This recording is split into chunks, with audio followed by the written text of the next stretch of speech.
우리에게 주신 하나님 말씀 함께 보시겠습니다. 자, 오늘은 사무엘 하 말씀, 지난주 우리 사무엘상 말씀 나눴죠. 자, 오늘은 사무엘하 6장 7절부터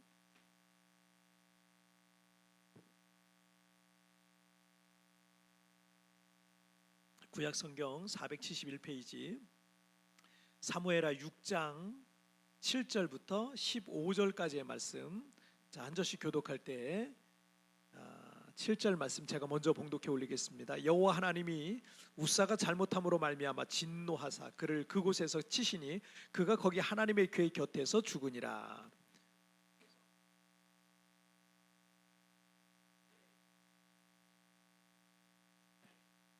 다윗이 그날에 여호와를 두려워하여 이르되 여호와의 궤가 어찌 내게로 오리요 하고,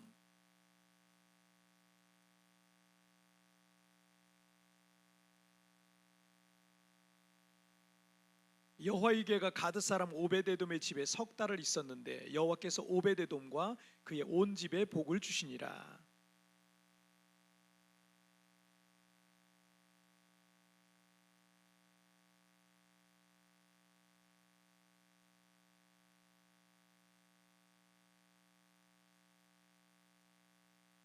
여호와의 궤를 맨 사람이 6걸음을 가매 다윗이 소와 살찐 송아지로 제사를 드리고 다윗이 여호와 앞에서 힘을 다하여 춤을 추는데 그때 다윗이 베옷을 입었다. 다 같이요.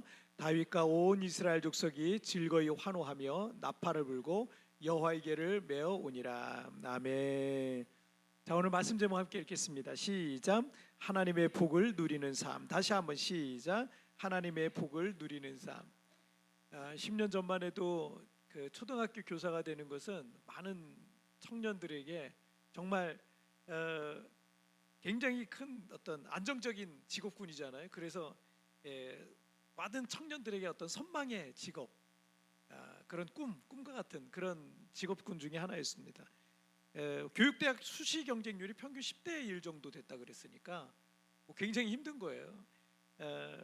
물론 이 최근에는 여러 가지 사회적 요인으로 조금 이제 시들어진 면들이 좀 없지 않아 있어요. 이제 인구도 감소하고 학교에서 어떤 교권이 많이 추락하고 이러다 보니까 공교육이 많이 좀 문제가 어려움이 생기고 이러다 보니까 선생님들이 너무 힘들다고 선생님 안 되려고 하는 그런 분들도 꽤 있습니다. 하지만 이 과거 초등학교 교사가 된다는 거는 내신도 한 2등급 안에는 들어야 교육대학, 좋은 교육대학 이제 들어갈 수 있고, 또 수능도 잘 치러야 되고 교대에서도 그래야 뭐 교대에도 입학할 수 있었고, 그리고 뭐 어려운 임용 시험 같은 것도 이제 잘 봐야 그래야 이제 선생님이 될 수 있는 여러 가지 힘든 과정들을 거쳐야만 될 수 있었어요. 그런데 며칠 전에 그 좀 충격적인 소식이 뉴스가 하나 있었어요. 그 집단 성폭행범이 초등교사가 됐다. 피해자 지인 폭로에라는 글에 발칵 뭐 이런 헤드라인이 하나 떴더라고요. 인터넷 뉴스에 보니까 13년 전 일이에요. 2010년에 고등학교 3학년생들 16명이 지적장애 3급인 중학교 1학년밖에 안 된 여학생을 집단으로 한 달여 동안 성폭행을 했다는 겁니다. 뭐 있어서는 안 되는 아주 끔찍한 일이 있었는데, 그 중에 한 가해자가 현재 경기도의 한 초등학교에서 학생을 가르치고 있다라는 이런 폭로성의 글이었습니다. 그 지인이 폭로한 거예요. 그 학교 동창이겠죠. 같은 반에서 그 일을 알고 있는 아이겠죠. 자, 이 사실을 폭로한 사람은 어쨌든 그 가해자의 지인이었는데, 당시 가해자들은 대학 진학을 앞두고 있었어요. 가해자들이 고3이니까. 그리고 이 친구들이 공부를 또 못했던 게 아니에요. 그 중에 공부 잘하는 친구들이 여럿 있었나 봐요. 공부도 잘했고,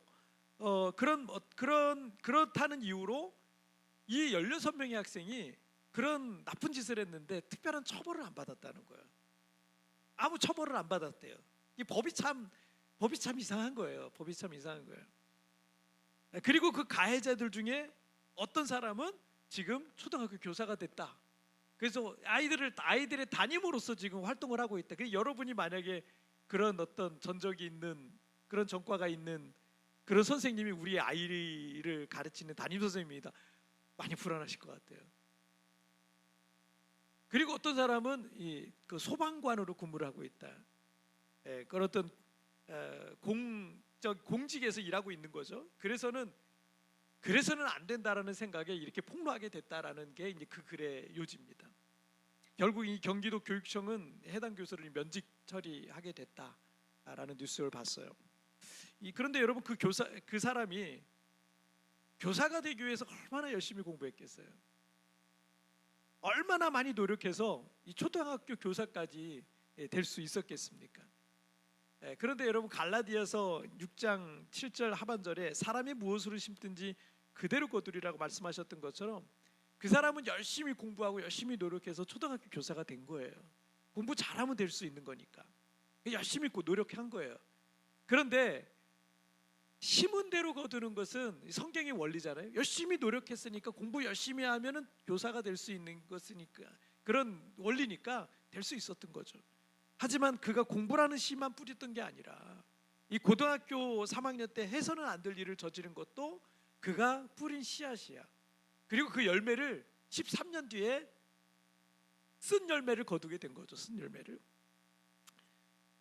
그리고 그 쓴 열매는 결국 그의 꿈이었던 초등학교 교사라는 이것도, 이 직업도 날리게 됐어요. 누가 이제 이 사람을 이 교사로 쓸 수 있겠습니까? 다른 직업을 찾아야 되겠죠. 때문에 우리 학생들이 공부해서 좋은 성적을 얻는 것도 저는 하나님 안에서 공부해야 된다고 생각해요. 여러분들이 공부해서 좋은 성적 얻어야 돼. 하나님 안에서 하시길 바랍니다. 여러분이 성공하고 큰 돈을 버는 것도 중요한 것은요, 하나님 안에서 성취하는 게 중요하지, 그냥 성공하는 거, 그냥 큰 돈 버는 거 중요한 게 아니에요. 거룩하신 하나님의 뜻 안에 거하는 것이 우리에게 참된 복이 될 것입니다. 잘못된 성공을 부러워하지 말고, 성공할 수 있다면 과정은 어떠해도 상관이 없다라고 하는 그런 잘못된 병든 가치도 멀리 하시길 바랍니다. 오늘 본문은 우리가 인생을 살면서 진정으로 하나님의 복을 누리는 삶이 무엇인지를 우리에게 보여주고 있어요. 자, 첫 번째 주제 읽겠습니다. 시작. 하나님을 경홀히 여기지 말라. 다시 한번 시작. 하나님을 경홀히 여기지 말라. 사울 왕이 죽으면서 다윗은 유다 지파의 왕이 돼서 7년 동안 다스리게 됩니다. 그리고 7년 뒤에 통일 이스라엘의 왕이 돼요. 그래서 33년 동안 또 추가적으로 또 이 통일 이스라엘의 왕으로서 33년 동안 다스리게 됩니다. 다윗이 통일 이스라엘의 왕이 되면서 왕권이 안정이 되고 나라가 안정이 되면서 했던 첫 번째 일이 있었는데, 그 일이 뭐냐면 하나님의 법궤를 다윗성 예루살렘으로 옮겨오는 그런 일이었습니다. 그때까지 이 하나님의 법궤가 그곳에 실로라는 곳에 있었지 예루살렘에 있지 않았습니다. 근데 이 언약궤를 다윗성으로 모셔오는 게 그가 했던 첫 번째 일이었습니다. 자, 하나님의 법궤 또는 언약궤라고도 불러요. 그런데 이거는 이스라엘 백성들이 광야 시절을 보낼 때 역사하셨던 그 하나님의 흔적들이 그 궤 안에 담겨 있어요. 그래서 상자 안에는 십계명이 기록된 두 돌판이 기록되어 있고, 그리고 사람이 떡으로만 사는 것이 아니라 하나님의 말씀으로 산다라는 것을 먼 이 구약의 시절에 보여주기 위해서 하늘의 만나, 하늘에서 내린 양식인 이 만나를 담은 항아리가 거기 있었고요. 그리고 하나님의 권위, 하나님의 지도력, 하나님의 권위를 상징하는 아론의 쌍난 지팡이가 그 안에 있었습니다. 자, 하나님께서 이스라엘 백성들이 어떤 형상을 만들어서 하나님을 상징하는 어떤 우상을 섬기는 것을 원하지 않았어요. 그래서 교회는 지금도 십자가가 없는 거예요. 십자가조차도 혹 그게 우상이 될까 봐 조심하는 거예요. 뭐 여긴 또 이민 사회니까 십자가 세우기가 쉽지 않습니다. 우리 건물도 아니고 그래서 쉽지 않은데, 어쨌든 이 교회 실내 내부에도 되도록이면 십자가도 안 해둔 게 좋다. 왜 괜히 사람이 이 십자가 가지고 우상처럼 섬기면 안 되니까. 그래서 교회는 사실 그런 게 없어요. 하나님도 보이지 않는 분이시잖아요.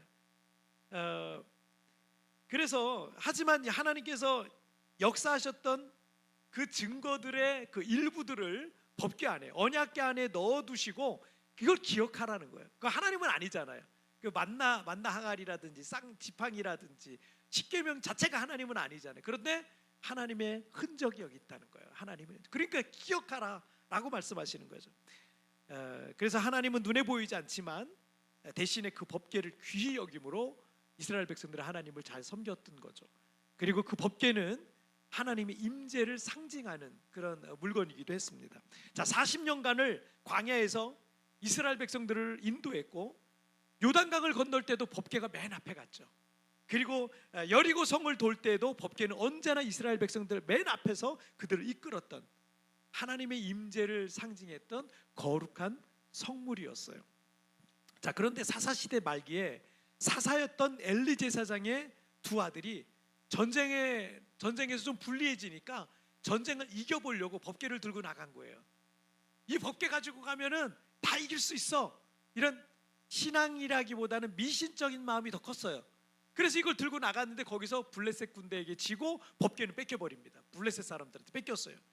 그리고 이 블레셋의 아스돗, 가드, 에그론이라는 이 도시를 돌면서 이 법궤를 마치 전리품처럼 이 블레셋 사람들이 갖고 있었던 겁니다. 그런데 이 법궤가 들어가는 곳마다 재앙이 임하는 거예요. 수많은 사람들이 전염병으로 시들시들 하면 시름시름 앓다가 막 죽어나가기 시작하는 거예요. 그래서 이쪽에서 이쪽으로, 이쪽에서 이쪽으로 계속 옮겨가는데 그 전염병이 끝이지 않는 거예요. 가는 곳마다 전염병이 일어나고 재앙이 일어나고 막 이러니까 블레셋 사람들이 이 이스라엘 사람들의 신을 상징하는 이 법궤는 우리가 갖고 있으면 안 되겠다, 이스라엘 사람들에게 돌려줘 버리자, 이거 있어봐야 좋은 게 하나도 없다. 그래서 다시 그 블레셋 사람들이 그 법궤를 이스라엘 사람들에게 돌려주게 됩니다. 자, 그래서 이스라엘 사람의 한 레위 지파의 한 사람이 그 법궤를 보관하고 있었던 거죠. 그리고 오랜 세월이 흘렀어요. 그리고 오늘 본문에서 다윗은 하나님의 법궤를 다윗성에 모셔오려고 특별히 뽑은 3만 명을 동원했습니다. 여러분, 당시 이 다윗성 자체가, 예루살렘 성 자체가 3만 명이 들어갈 수 있는 큰 성이 아니었어요. 그런데 3만 명을 동원했다는 건 정말 발 디딜 틈이 없을 정도로 수많은 사람들이 예루살렘에 모였다라는 걸 얘기할 수 있고요. 그 행렬이라는 게 실로라는 지역에서부터 온다면 그 행렬이라는 게 굉장히 길었다는 얘기죠. 그래서 굉장히 많은 사람들이 동원됐습니다. 그래서 특별히 그 하나님의 궤를 실어 오려고 새로운 수레를 만들었습니다. 멋진 수레를 하나 만들고, 그리고 수많은 연주자들이 웅장한 연주를 앞세워서 다윗성으로 그 법궤를 가져오던 중에 소들이 막 날뛰게 된 거예요. 그런데 그 법궤를 담당했던 사람 중에 우사라는 사람이 있었는데, 이 우사라는 사람이 그 법궤를 손에 넘어지지 않도록 탁 막은 거예요. 떨어지지 않도록 막은 거예요. 붙잡은 거예요. 붙잡았는데 그 자리에서 법궤에 손을 댄 우사가 즉사를 해요. 죽어요. 자, 오늘 본문 사무엘하 6장 7절 말씀을 한번 볼게요. 함께 읽겠습니다. 시작. 여호와 하나님이 우사가 잘못함으로 말미암아 진노하사 그를 그곳에서 치시니 그가 거기 하나님의 궤 곁에서 죽으니라. 아멘. 왜 우사가 죽었을까요? 우사가 한 일이라고는 법궤를 실어오던 그 소들이 날뛰다 보니까 법궤가 떨어지려고 그랬어요. 그래서 그 법궤를 붙들은 것뿐이었습니다. 그런데 이 구절에서 뭐라고 말씀하고 있어요? 여호와 하나님이 우사가 잘못함으로 말미암아 진노하사라고 기록하고 있습니다. 이 구절에 의하면 우사가 하나님께서 진노하실 만한 어떤 잘못을 했다라는 걸 알 수 있어요. 하지만 어떤 잘못을 했는지 구체적인 기록은 없습니다. 주석가인 이 매튜 헨리는 우사의 행동을 무례함, 경솔함이라고 기록하고 있어요. 자, 이것은 평상시 우사의 삶과 연관이 되어 있다는 것을 우리가 짐작해 볼 수가 있습니다. 창세기 4장에 보면은 아담과 하와의 두 아들 가인과 아벨에 관한 이야기가 나와요. 그런데 가인은 농사지은 곡물을 통해서 가인은 농사지은 곡물을 통해서 하나님께 제사를 드렸잖아요. 근데 아벨은 양치는 자였어요. 목축업을 했기 때문에 양의 첫 새끼를 제물로 드렸다라는 내용이 나와요. 자, 그런데 여러분, 창세기 4장 4절과 5절 말씀 함께 읽겠습니다. 시작. 여호와께서 아벨과 그의 제물은 받으셨으나 가인과 그의 제물은 받지 아니하신지라. 가인이 몹시 분하여 안색이 변하니. 자, 어떤 제물을 드렸느냐, 그것보다 더 중요한 거는 어떤 예배를 드렸느냐, 그보다 더 중요한 것은 그의 중심과 삶이라는 것을 이 구절이 말해주고 있는 거예요. 한 주 내내 불신자들보다 못한 그런 도덕성을 가지고 살았다고 생각해 보세요. 엉터리로 사는 거예요. 한 주 내내 엉터리로 살다가 주일만 되면은 정말 멋진 찬양을 부르고 정말 그럴듯한 모습으로 교회 와서 성경책 끼고 교회 와서 예배를 드리는데, 정말 그런 예배를 드린다는 것을 하나님이 받으시겠냐? 아니라는 겁니다. 가인과 그의 재물을 받지 않으셨다 그랬어요. 나중에 보면은 아벨과 그의 재물은 받으셨지만 가인과 그의 재물은 받지 않으셨다. 재물이 중요한 게 아니란 얘기예요. 예배의 형식이 중요한 게 아니라는 거예요. 더 중요한 건 뭐다? 그의 중심이 더 중요한 거야. 마음이 더 중요한 거예요.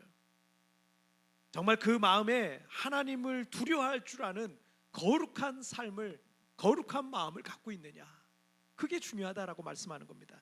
창세기 4장 7절 말씀 함께 읽겠습니다. 시작. 내가 선을 행하면 어찌 낯을 들지 못하겠느냐? 선을 행하지 아니하면 죄가 문에 엎드려 있느니라. 죄가 너를 원하나 너는 죄를 다스릴지니라. 아멘. 주님께서 가인에게 선과 악 중에서 너는 선을 택하여라 라는 말씀을 하시는 거예요. 우리는 늘 선과 악 중에 뭔가 선택을 하고 삽니다. 매일매일. 그런데 가인에게 그 말씀하시는 거예요. 죄가 너를 다스리려고 그러는데 너는 네가 죄를 다스려야 된다라는 말씀을 하시는 거예요. 자, 오늘 본문으로 돌아와서 어쩌면 우사는 아버지 때로부터 그 집안에 정말 수십 년 동안 있었어요. 그 법궤가 아버지 때로부터 집안 대대로 법궤를 지키고 관리하는 지식을 갖고 있었을 거예요.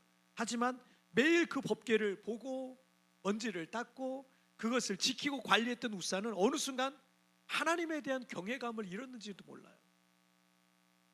매일 보던 그 하나님의 법궤에 대해서 경솔함과 무례함이 있었는지도 몰라요.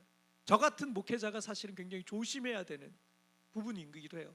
저는 매일 교회로 오잖아요. 매일 교회로 오다 보니까 제가 평신도 때는 처음 예수 믿고 평신도 때는 교회 근처만 오고 교회 십자가만 봐도요 가슴이 막 뛰기 시작했어요. 그리고 교회 문 앞에 가서 찬양팀이 막 찬양을 하는 소리만 들려도 교회 현관을 못 들어오겠는 거예요. 그래서 현관 문 앞에서, 다른 사람은 이상하게 생각했는지 모르겠지만 저는 현관 문 앞에서 무릎 꿇고 막 울면서 기도하고 그랬던 적이 한두 번이 아니에요. 그런 경외감이 있었던 거예요. 나 같은 죄인을 살리신 주님에 대한 그 경외감이 있었던 거예요. 근데 제 목사가 된 게 가끔 후회스러울 때가 있어요. 그런 게 좀 식어져요. 아니 그냥 너무 일상이 된 거예요. 교회 오는 게 일상이에요. 매일 교회를 하루에도 몇 차례씩 왔다 갔다 하잖아요. 그냥 교회가 거의 집 같은 거예요. 그러다 보니까 어느 순간 그런 마음이 식어지고 그런 마음이 자꾸 없어지는 게 제가 제일 속상한 것 중에, 왜냐하면 저는 그 시절을 알고 있잖아요. 그 평신도 시절에 정말 주님을 처음 만났던 그 시절에 그 뜨거움과 그 감격과 그 눈물을 제가 경험했잖아요. 그러니까 지금 목사가 돼서 그렇게 주님을 평생 섬기겠다고 제가 그렇게 주님 앞에 나와서 이렇게 목사까지 됐는데, 때로는 이게 너무 일상이 돼버리니까요 무뎌져 버리더라고요. 그래, 무뎌지지 않기 위해서 큰 하나님 앞에 와서 그걸 달라고, 그걸 회복해 달라고 기도하고, 그리고 여기 우리 교회 카펫을 일부러 깔았어요. 언제든지 무릎 꿇으라고. 언제든지 무릎 꿇고 하나님 앞에 그렇게 기도하는 그런 감격과 은혜를 갖고 있으라고. 여러분, 이 우사가 매일 이 법궤를 매일 보고, 그 법궤가 있는 장소가 놀이터고 거기가 밥 먹는 장소고, 뭐 옛날 집이 뭐 얼마나 컸겠습니까? 그것이 그냥 일상을 살아가는 곳이다 보니까 어느 순간 이게 아무것도 아닌 것처럼 느껴지기 시작한 거예요. 경솔함과 무례함이 그에게 있었던 거죠. 우사에 대한 하나님의 진노는 점점 쌓여가는데, 우사는 어떻게 보니까 아버지 아래에서 태어나 보니까 그렇게 살고 있는 거예요. 목사님 아들로 그렇게 살고 있는 거예요. 살고 있는데 그런 어떤 경외함이, 하나님에 대한 경외함이 없어지고 경솔함과 무례함이 계속 쌓이고 있었던 거예요. 하나님께서 우사에 대해 진노하셨어요. 그 진노가 쌓여갑니다. 그러던 중에 다윗 왕의 명령에 따라서 법궤를 다윗성으로 옮기게 되었는데, 이 법궤를 관리하던 우사가 수레를 몰면서 이제 옮겨가는 그 일을 했던 거죠. 그리고 하나님은 우사가 그 법궤를 붙잡은 것 자체보다는 뭐예요? 하나님께서 우사를 계속 보셨던 거죠. 그 한 번으로 하나님께서 그 우사를 벌하실 리가 없어요. 우사의 잘못으로 인하여 마치 가인과 가인의 제물을 받지 않으셨던 것처럼 하나님이 우사를 그 자리에서 치신 거죠. 경홀히 여기다라는 말이 있습니다. 한자로는 가벼울 경자에 소홀히 할 홀자를 쓰고 있어요. 누군가를 무엇인가를 경홀히 여기는 거는요, 그것을 무시하고 깔보고 얕잡아보고 소홀히 여기는 것, 이게 경홀히 여기다라는 뜻이에요. 제가 이제 건강검진이라든가 일들을 보러 가끔 한국에 나가서 일정을 마치고 이제 필리핀으로 오려면 이제 인천공항으로 다시 와야 되잖아요. 인천공항 올 때 늘 공항까지 배웅을 나와주시는 집사님 가정이 있어요. 그 공항까지 나와서 이제 배웅을 해주시는데, 그래서 이 공항에 오셔서 밥도 사주시고 커피도 사주시고 함께 교제하다가 이제 출국장으로 이제 제가 들어가는데, 그 과정에서 적어도 한 2-5시간은 그 집사님이랑 그렇게 공항 안에서 이제 시간을 이제 보내게 되는데, 그분이 저보다, 그 남자 집사님 저보다 연배가 좀 있으신데 집사님이 자꾸 젊은 제 캐리어를, 집사님 제가 끌게요, 제 캐리어를 자꾸 끌려고 하시는 거예요. 집사님 이러지 말라고. 옛날에 그 노루 패스 그것도 못 봤냐고, 어떤 국회의원이 안 보고 딱 했다가 난리 난 거 그거 못 봤냐고. 안 된다고. 이거 제가 막 힘줘서 제가 막 그걸 뺏고 막 뺏기고 뺏고 막 이래요. 아니 그분이 저보다 연배가 더 있으신데도 항상 그러세요. 정말 잘해주세요. 근데 그분이 이제 저를 무시하거나 뭐 깔보거나 얕잡아 보면 그럴 수가 없죠. 그럴 리가 없죠. 그렇게 하실 리가 없죠. 저보다 연배가 있으신 분이신데 그러시는 것은 저를 목사로서 아끼시는 거예요. 존중해 주시는 거예요. 귀히 여기고 사랑해 주시는 그런 마음 때문에 그러시는 거 아니겠습니까? 그런데 우리가 하나님을 경외히 여긴다는 것은 사실은요, 사람과의 관계 속에서도 내가 조금 존중해 주고 내가 사랑해 주는 사람한테는요 더 귀히 여기잖아요. 그 사람이 하는 일이라면 그분이랑도 이렇게 얘기 나누다 보면은 제가 무슨 말하면 그냥 연세가 있으신데도 제 말에 얼마나 경청을 하시는지 몰라요. 그 말 한마디도 안 놓치시려고 얼마나 집중하시는지 몰라요. 너무너무 사모함이 느껴지세요. 저랑 굉장히 오랜 세월 동안 알고 지내시는 분인데도 저의 부족함도 알고 다 그럴 텐데도 저를 그렇게 귀히 여겨주세요. 제가 젊은 사람으로서 그게 너무 감사하고 너무 감사하고 존경하고 그럽니다. 여러분, 사랑과의 관계도 이런단 말이에요. 사랑과의 관계도. 그런데 우리가 하나님과의 관계에 있어서 하나님을 경홀히 여긴다라는 것은 있을 수도 없는 일이에요. 근데 정말 많은 사람들이 하나님을 경홀히 여기는 태도를 갖고 있습니다. 어떤 힘 있는 사람이 나를 부르거나 내게 어떤 걸 요구할 때는요, 어떻게든 그 사람 만족시켜 주려고, 그 사람한테 잘 보이려고, 그 사람 마음에 맞게 하려고 그렇게 노력을 해요. 그 사람이 한 말이라면 반드시 지켜줘야 되고 들어줘야 되는 그 중요한 거라고 생각을 하는 거예요. 하지만 하나님의 말씀에 대해서는 우리는 어떻게 하고 있는지 우리가 좀 돌아봤으면 좋겠어요. 하나님의 말씀이 떨어졌고 하나님이 우리에게 뭔가를 명령하셨고 하나님의 뜻이 거기에 있는데 우리는 과연 그걸 어떻게 하고 있는지, 혹시 우리가 하나님의 말씀과 그 뜻에 대해서 경홀히 여기고 있는 것은 아닌지 우리를 돌아봤으면 좋겠습니다. 순종해도 되고 안 해도 되는, 순종해도 되고 안 해도 되는 그런 말씀이라고 생각하고 있지는 않은지. 여러분, 우사가 아침에 눈을 뜨면 늘 보던 것이 하나님의 법궤였어요. 우사가 자라면서 그 법궤가 있는 장소가 놀이터였고 공부하는 데였고 거기서 밥도 먹고 그렇게 늘 일상의 삶을 사는 그런 곳이었을 겁니다. 그러다 보니까 하나님을 경외하는 것이 어느 순간 마음이 무뎌지기 시작했습니다. 무뎌지기 시작했어요.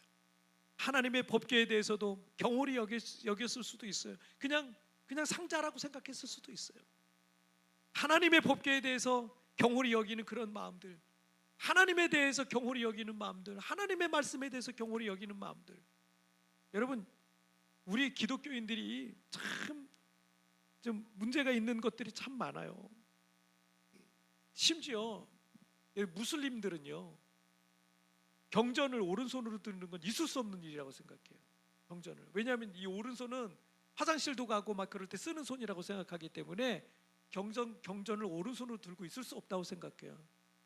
근데 우리 성도들은 이 성경을, 이 귀한 성경을 막 던지고 막 비계로 비고 자고, 뭐 잠이 더 잘 오는지 모르겠지만 그냥 차 뒤에다가 올려놓고 먼지가 그냥 수북히 쌓이도록 그냥 보지도 않고 그러고 있는지도 모르겠어요. 여러분, 우사가 어느 순간 하나님에 대한 경외함을 잃어버렸던 거예요. 제가 처음 신앙생활할 때 저희 집이 너무 가난해서 어디서 무료로 얻은 신약성경 한 권만 있었어요. 신약성경 한 권, 기드온 협회라고 성경 나눠주는 전도 선교단체가 있어요. 조그만 성경, 신약성경하고 시편만 있어요. 그걸 제가 얼마나 많이 읽었는지 몰라요. 그러다가 제가 그 고등학교 3학년 때 제가 처음 예수 믿었잖아요.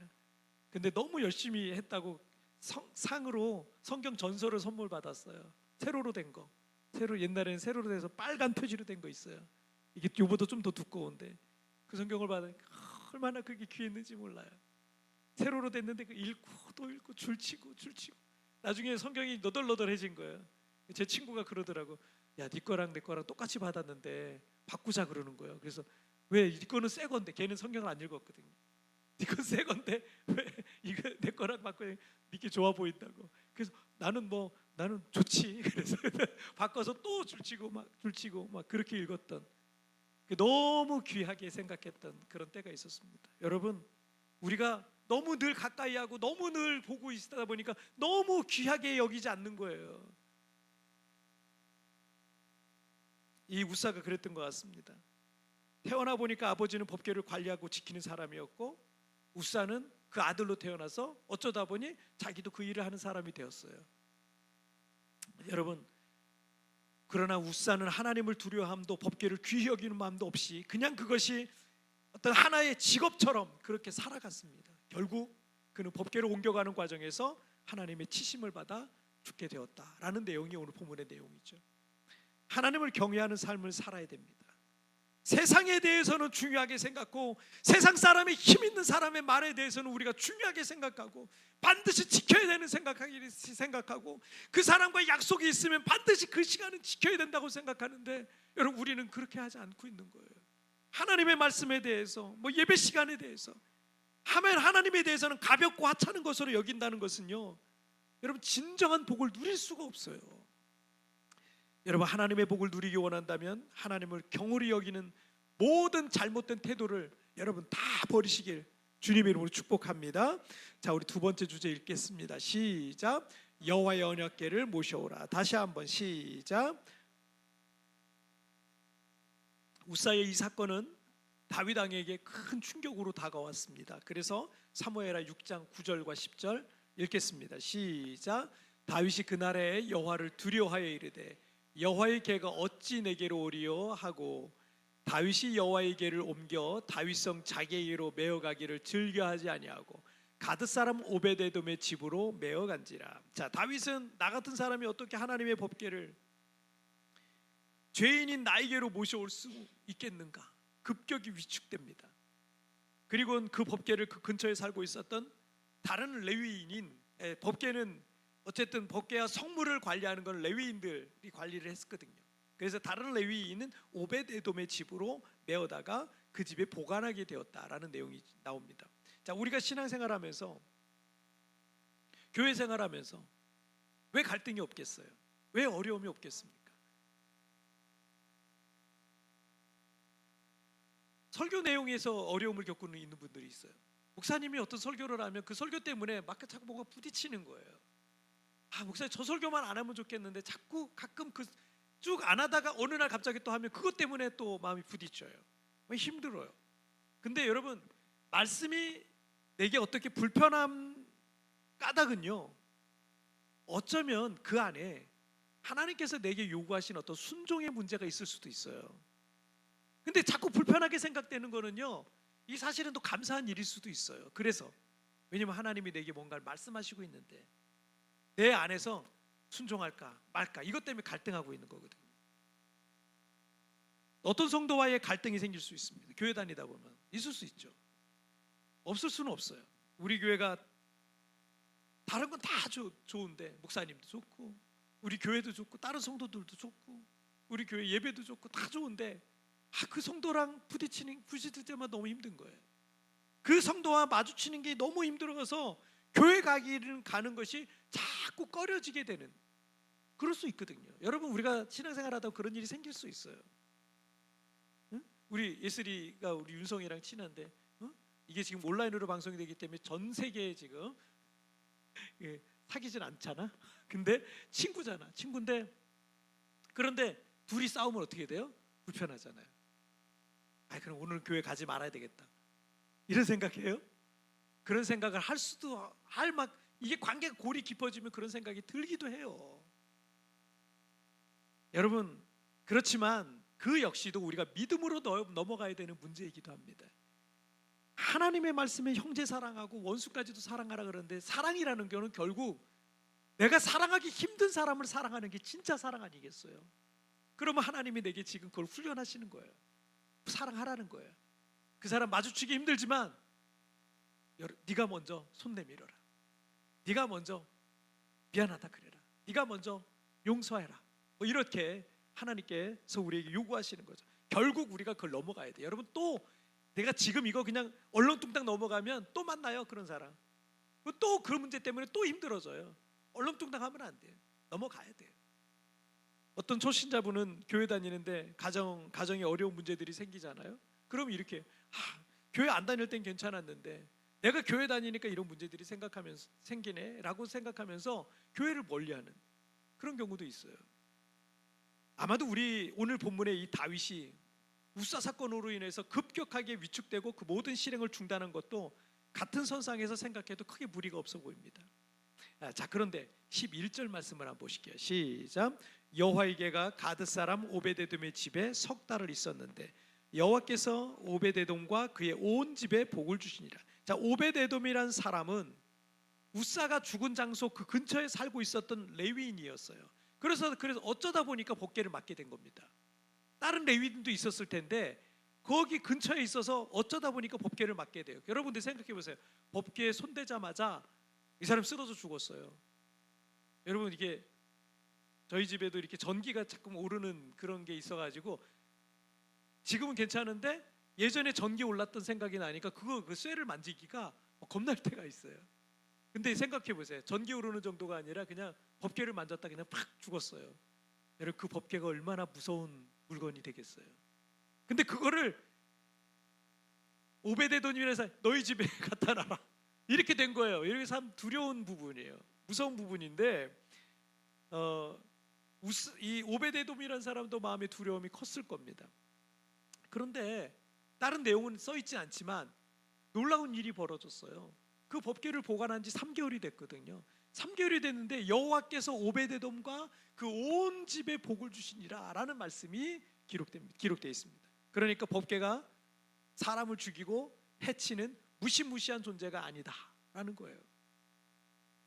도리어 그 법궤를 집에 모시는 자에게는 하나님의 놀라운 복을 주신다라는 메시지를 주고 있는 거예요. 그런데 우사의 가문은 수십 년 동안 법궤를 보관했잖아요. 그죠? 그런데 그런 일이 없었어요. 그런 일이 없었어요. 수십 년간, 적어도 70년이 됐을 수도 있어요. 70년 정도. 학자들은 한 70년으로 보고 있습니다. 근데 이 70년 동안 법궤를 보관했는데 대대로 그 법궤를 보관했는데 그런 일이 없었어요. 하지만 오베데돔은 단 3개월밖에 법궤를 보관하지 않았는데 하나님께서 큰 복을 주셨다는 거예요. 단 3개월이에요. 무슨 차이가 있겠습니까? 여러분, 우리가 짐작해 볼 기록이 하나 있는데요. 역대상 13장 14절에 한번 같이 읽겠습니다. 시작. 하나님의 궤가 오베데돔의 집에서 그의 가족과 함께 석 달을 있으니라. 여호와께서 오베데돔의 집과 그의 모든 소유에 복을 내리셨더라. 자, 우사의 집에 법궤가 보관될 때와의 기록에는 좀 차이가 있는데 우사의 집에 보관될 때는요, 그 아비아달이라는 사람이거든요. 그 사람의 집에 보관될 때는 법궤를 거기서 지키니라 이런 표현이 돼 있어요. 그런데 여기는 이렇게 돼 있어요. 그의 가족과 함께 석 달을 있으니라. 그의 가족과 함께 석 달을 있으니라. 자, 오베데돔은 충분히 두려울 수 있는 어떤 그런 상황 속에서도 법궤를 기쁨과 감사함으로 마치 하나님이 그 가정에 들어오시는 것처럼 모셔드렸어요. 가장이었던 오베드에돔뿐만 아니라 온 가족에게도 그것은 큰 영광과 감사거리였어요. 두려움의 존재가 아니었어요. 우사 같은 경우는 법궤를 경홀히 여긴 것이 있다면 오베드에돔과 그의 자녀와 그의 집은요, 그 법궤를 가장 귀히 여기며 가장 영광스러운 상황으로 믿고 법궤를 귀히 여겼던 겁니다. 다시 오늘 본문 사무엘하 6장 12절 말씀으로 돌아올게요. 시작. 어떤 사람이 다윗 왕에게 이르되 여호와께서 하나님의 계로 말미암아 오베드에돔의 집과 그의 모든 소유에 복을 주셨다 한지라.